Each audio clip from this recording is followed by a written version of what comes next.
Kepercayaan nenek moyang suku kaum dusun Kimaragang. Yang pertama, Megundong, dewa nenek moyang. Megundong ialah salah satu sumber pengharapan bagi nenek moyang suku kaum dusun Kimaragang untuk memperoleh kesembuhan, di mana mereka harus menyembah penunggu atau hantu yang berada di lumpur. Oleh karena itu, siapa sahaja di antara mereka yang mengalami penyakit harus berjumpa dengan Bomo agar ia mendapat kesembuhan. Dengan syarat, pesakit itu harus mempersembahkan seekor ayam ke tempat yang berlumpur. Jika pesakit itu tidak sembuh, ia juga harus mempersembahkan seekor babi.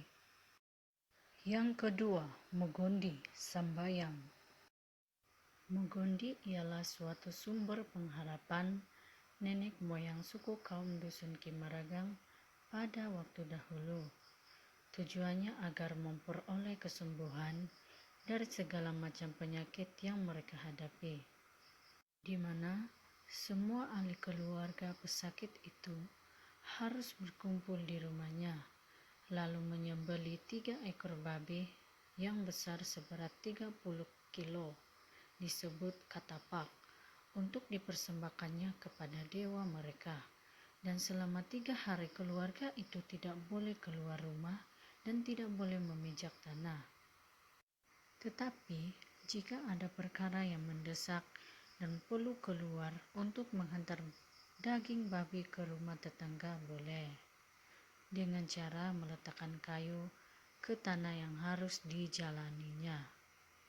Setelah sebulan berlalu, semua ahli keluarga pesakit tersebut harus berkumpul kembali, lalu mereka harus mempersembahkan 3 ekor babi atau seekor babi, dan mereka harus menggondi selama 1 hari 1 malam.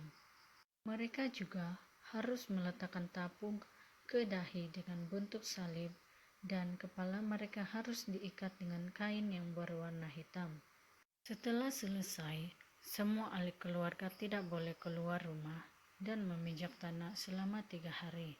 Dengan demikian, pesakit itu akan memperoleh kesembuhan ataupun menuju kematian. Yang ketiga, Kinorohingan, Tuhan nenek moyang.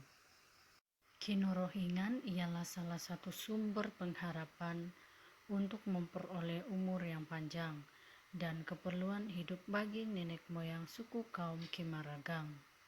Oleh karena itu, mereka harus mempersembahkan 7 ekor ayam dan mereka harus mengumpulkan darah itu. Lalu darah ayam itu harus diletak ke lantai luar rumah. Selepas itu, mereka akan memanggil Tuhan mereka dengan berkata, Kinorohingan Sid Suriba Om Kinorohingan Sid Sawat. Upacara ini harus dilakukan setiap tahun. Yang keempat, wanita mengandung. Apabila seorang wanita mengandung, ia tidak boleh mendengar atau menyebut perkataan rogon.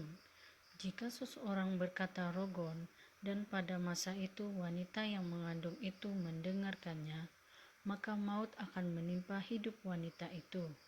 Tetapi untuk mengelakkan perkara itu berlaku, manusia yang telah menyebut nama rogon itu harus menyembelih seekor ayam, lalu wanita itu harus memakan ayam tersebut. Yang kelima, wanita bersalin. Apabila seorang wanita sampai waktu untuk bersalin, keluarganya harus menyediakan 6 inci paku, bawang, limau, daun limau untuk perlindungannya, agar kuntilanak dan tumpos tidak dapat menghisap darah wanita itu.